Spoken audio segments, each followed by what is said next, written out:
అమెరికాతో శాంతి ఒప్పందంపై ఇరాన్ స్పందించింది. మిడిల్ ఈస్ట్ లో కొనసాగుతున్న ఉద్రిక్తత పరిస్థితులను ముగించడానికి అమెరికా, ఇరాన్ దేశాల ఒప్పందం విషయంలో ఇంతకు ముందు లేనంత దగ్గరకు వచ్చామని ఇరాన్ విదేశాంగ మంత్రి అబ్బాస్ అగార్చి అన్నారు.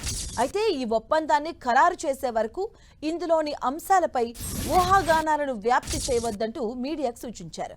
చర్చలు పూర్తయిన తర్వాత ఒప్పందానికి సంబంధించిన వివరాలు బహిర్గతం చేస్తామని పేర్కొన్నారు. ఈ మేరకు ఎక్స్ వేదికగా ఆయన పోస్ట్ చేశారు.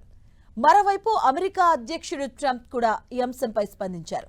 అబ్బాస్ చేసిన పోస్టును తన సోషల్ మీడియా వేదికలో షేర్ చేస్తూ మీడియాలో వస్తున్న లీకులపై అసంతృప్తి వ్యక్తం చేశారు. ఇరాన్ మీడియాలో ప్రచురితమైనటువంటి వివరాలు సరైనవి కావని ఆయన స్పష్టం చేశారు.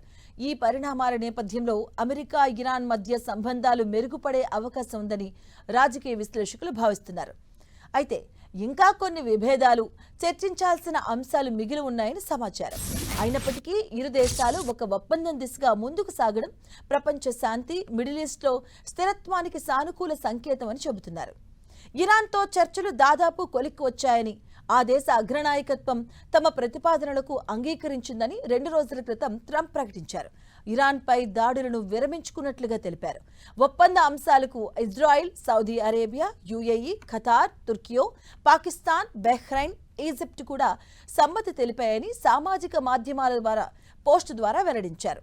తాజాగా అబ్బాస్ అగార్చి ఈ విషయంపై స్పష్టత ఇవ్వడంతో ఒప్పందం త్వరలోనే కుదురుతుందని భావిస్తున్నారు.